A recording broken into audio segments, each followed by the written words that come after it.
جو 1400 سال کی ہسٹری میں کبھی کاروبار نہیں رہا، وہ اب ہمارے ملک میں تعلیم کاروبار کی حیثیت اختیار کر گئی ہے، اور اس کے نتیجے میں غریب اور مڈل کلاس کو بالکل پیچھے دھکیل دیا گیا ہے۔ کیسا ملک ہے؟ 77 سال گزارنے کے بعد 2,62,00,000 بچے جو 5 سال سے 15 سال تک کی عمر کے ہیں وہ آؤٹ آف اسکول ہیں۔ کتنے لوگ ہیں کہ جو میٹرک کر پاتے ہیں، انٹر اور ایف ایس سی اور ایف اے کر پاتے ہیں، یا وہ گریجویشن کی طرف جاتے ہیں اور پھر اس کے بعد بھی ان کو روزگار نہیں ملتا۔ ڈیٹا سامنے آتا ہے اور آدمی پریشان ہوتا چلا جاتا ہے کہ اس ملک کے نوجوانوں کے ساتھ اس ملک کی اشرافیہ نے اور حکمران طبقے نے کیا سلوک کیا ہے۔ 77 سال میں کس کی حکومت رہی ہے؟ کیا بہت چھوٹے لوگوں کی حکومت رہی ہے؟ کیا جاہلوں کی حکومت رہی ہے؟ کیا غریبوں کی حکومت رہی ہے؟ جن لوگوں نے اس ملک میں حکومت کی، یا تو وہ فوج کے جرنیل، یا بہت بڑی اشرافیہ سے تعلق رکھنے والے، یا بڑے ٹاپ کے بیوروکریٹ، یا بڑے ٹاپ کے سیاستدان، جن کے بچے یہاں بھی اعلیٰ تعلیمی اداروں میں پڑھتے ہیں اور باہر بھی بہت اچھی تعلیم حاصل کرتے ہیں، لیکن یہ پورا حکمران طبقہ یہ سب مل کر جب حکومت 77 سال سے کر رہا ہے تو اس نے لوگوں کو جاہل بنایا ہے، صحت کی سہولتوں سے دور کیا ہے۔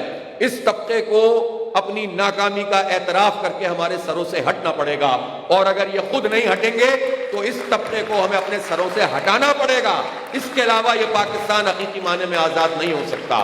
یہ کسی ایک پارٹی کا مسئلہ نہیں، یہ کسی ایک ادارے کا معاملہ نہیں، یہ حکمران ٹولہ ہے جو آپ کو ہر ادارے میں نظر آئے گا، اور ایک ایسا سسٹم انہوں نے قائم کیا ہوا ہے جس کی بنیاد پر یہی آ کر مسلط ہوتے ہیں اور 98-99% لوگوں کو اپنا غلام بناتے ہیں۔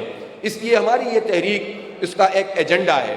جماعت اسلامی جمہوری رویوں کو پروان چڑھاتی ہے، اس کی پارٹی میں بھی جمہوریت ہے اور جمہوری قدروں کے لیے ہم کام کرتے ہیں، اور اس کے لیے اپنی اس پوری تحریک کو ہم الحمدللہ آگے لے کر چل رہے ہیں۔ تعلیم ہمارا ایجنڈا ہے، صحت کی سہولتیں ہمارا ایجنڈا ہے۔ کتنے لوگوں کو یہ سہولت حاصل ہے کہ وہ علاج پراپر طریقے سے کر سکتے ہیں؟